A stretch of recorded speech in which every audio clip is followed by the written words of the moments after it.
नमस्कार, खबरों की खबर में आपका स्वागत है। मैं हूं संकेत उपाध्याय। तो एनसीबी यानी कि नारकोटिक्स कंट्रोल ब्यूरो ने अब माना है कि हां, गलती हमसे हुई थी। उनकी जो विजिलेंस की टीम है वो खुद कह रही है कि आर्यन खान वाले मामले में हमसे अनियमितताएं हुई।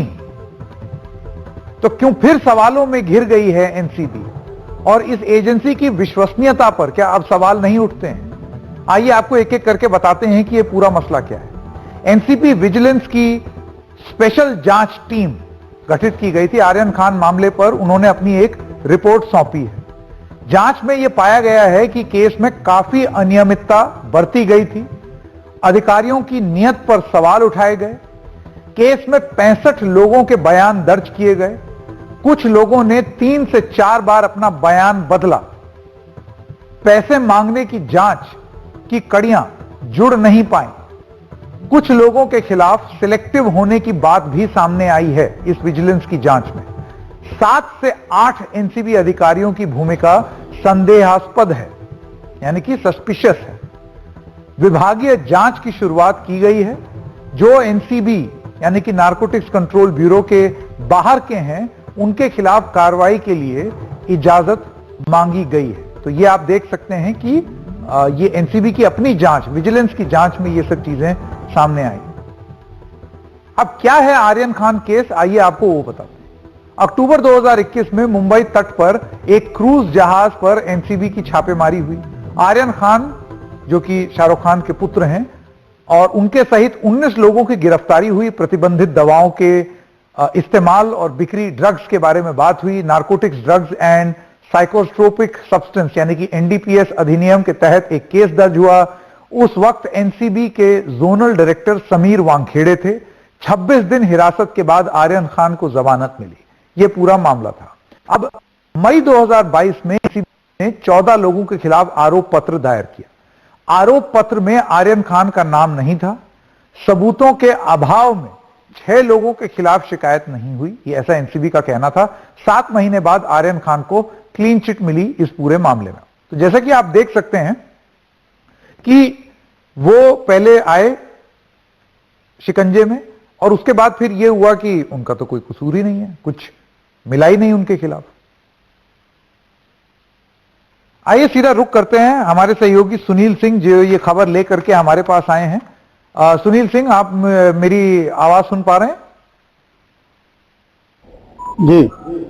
जी सुनील जी, मेरा आपसे सवाल यह है कि अब इसके क्या मायने निकाले जाएं, क्योंकि कुछ बड़े सवाल अब पूछे जाएंगे जिनको स्क्रीन पर जरा ले लेते हैं। और वो बड़े सवाल ये हैं। सबसे पहली बात, क्या यह मान लिया जाए कि एनसीबी की जांच फर्जी थी और फर्जी जांच के लिए एनसीबी दोषी है? दूसरा बड़ा सवाल, क्या जिम्मेदार अधिकारियों पर कड़ी से कड़ी कार्रवाई होगी? वरना तो ये बड़ा आसान है ना कि आप किसी पर भी कोई कार्रवाई कर दीजिए और उसके बाद फिर आप बाद में बोलिए नहीं, थोड़ी अनियमितताएं हो गई। वो कहां है? इंक्वायरी कहां है? एक्शन कहां है? और सबसे बड़ी बात, क्या एनसीबी ने अपनी विश्वसनीयता खो दी है? आगे से ऐसा ना हो कि इसके लिए क्या कदम उठाए गए? सुनील सिंह, ये तमाम सवाल हैं, इस पर क्या पता लगा आपको? देखिए संकेत, जैसा कि आपने कहा कि क्या पूरी की पूरी जांच फर्जी थी, तो पूरी की पूरी जांच फर्जी नहीं थी, क्योंकि अगर ऐसा होता तो सभी आरोपी बरी कर दिए गए होते। इसमें 6 आरोपी बरी किए गए हैं। इसीलिए जो जांच रिपोर्ट है विजिलेंस की, उसमें यह कहा कि अनियमितता बरती गई है, मालूम पड़ी है, और साथ ही कुछ लोगों के खिलाफ सिलेक्टिव के होने की भी बात सामने उभर कर आई है, और उनके इंटेंशन पर भी सवाल उठा है जो अधिकारी कुछ उस मामले से जुड़े। तो पूरी केस को फर्जी नहीं कहा जा सकता है। और दूसरी बात यह है कि कार्रवाई क्या होगी। तो कार्रवाई, जो लोग इसमें पूरी तरह से कहीं न कहीं संलिप्त पाए गए हैं उनके खिलाफ चार्जशीट दायर कर दी गई है। एनसीबी से जो जुड़े हुए हैं, दूसरे डिपार्टमेंट से थे या जो थे, उनके संबंधित विभागों को लिखा गया है। और इसमें जिस तरह के मामले उभर कर सामने आए हैं, इसके उनको अभी सफाई देने का मौका मिलेगा। आगे उनके ऊपर जांच चलेगी, और उसमें अगर वो पाए जाते हैं कि हाँ सही में वो दोषी हैं, तो हो सकता है कि उनकी नौकरी से वो हाथ धो सकते हैं। ये एक बात उभर कर सामने आ रही है। तीसरी बात है कि क्या एनसीबी की छवि इससे खराब हुई है? बिल्कुल खराब हुई है।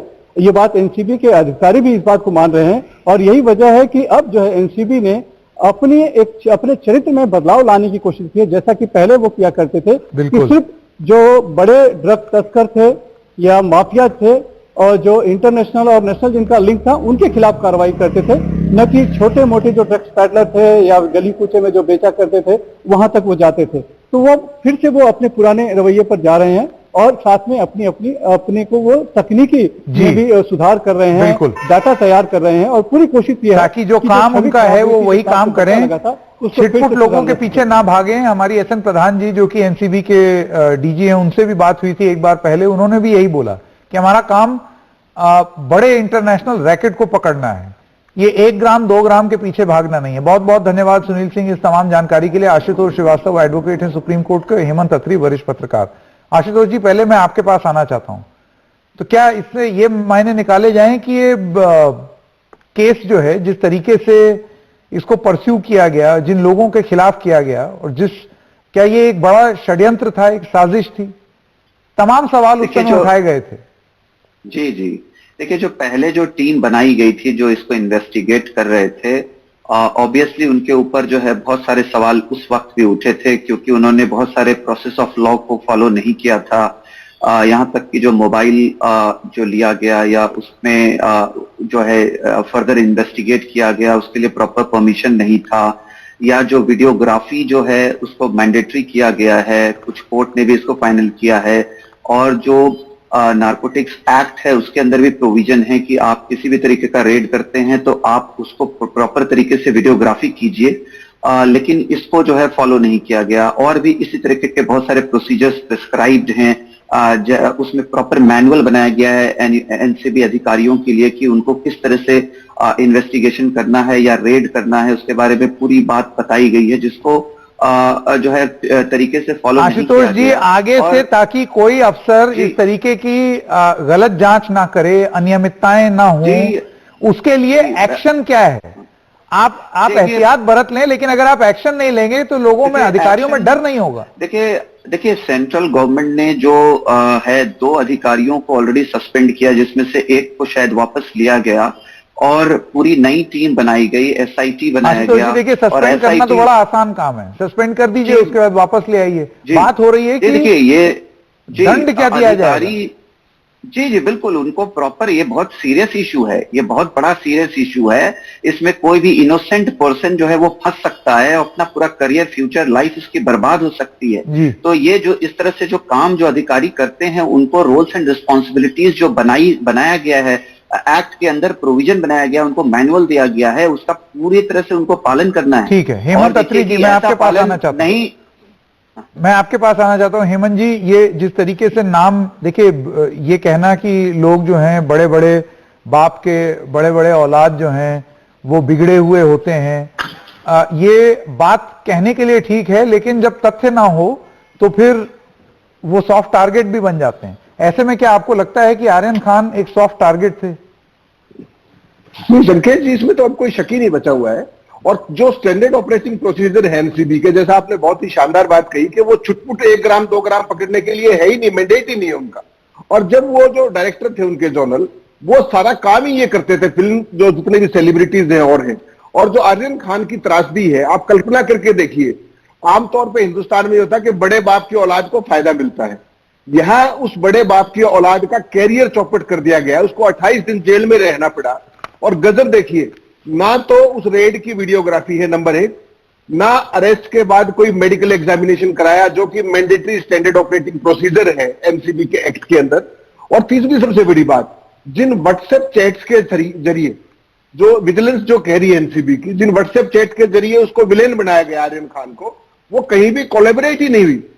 तो ये ऐसा केस है जो हिंदुस्तान की सभी एजेंसीज, जांच एजेंसी जितनी भी हैं, उनके लिए एक नजीर होना चाहिए कि किसी केस की जांच कैसे नहीं करनी है।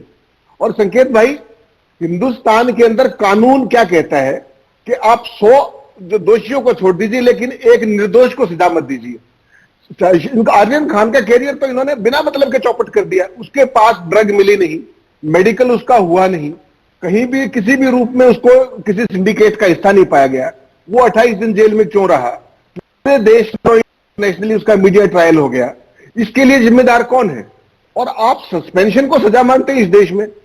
इस तरह के केसेस, और मैं तो ये कहता हूं जितनी भी जांच एजेंसियां हैं जी, यहां पर एक और एसओपी आना चाहिए कि उनका कन्विक्शन रेट क्या है। अकाउंटेबिलिटी की जब आप बात करते हैं तो जब आप मुझे अंदर करते हैं तो कहीं ना कहीं आपकी भी जवाबदेही होगी। तो मेरा ये मानना है कि उनकी अकाउंटेबिलिटी बिल्कुल जवाबदेही होनी चाहिए, सजा होनी चाहिए, पूरा प्रोसेस होना चाहिए, ताकि जो आपका काम है आप वो काम करें और कुछ ऐसा काम ना करने लग जाएं जो कि आपका मैंडेट ही नहीं है।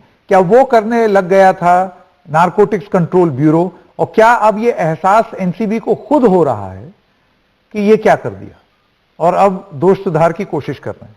लेकिन जिन लोगों का डैमेज किया है और जिन लोगों ने वो किया है उनके खिलाफ क्या कार्रवाई हो रही है, क्या ये सवाल नहीं बनते हैं? आप दोनों का बहुत बहुत धन्यवाद हमारे साथ जुड़ने के लिए। वक्त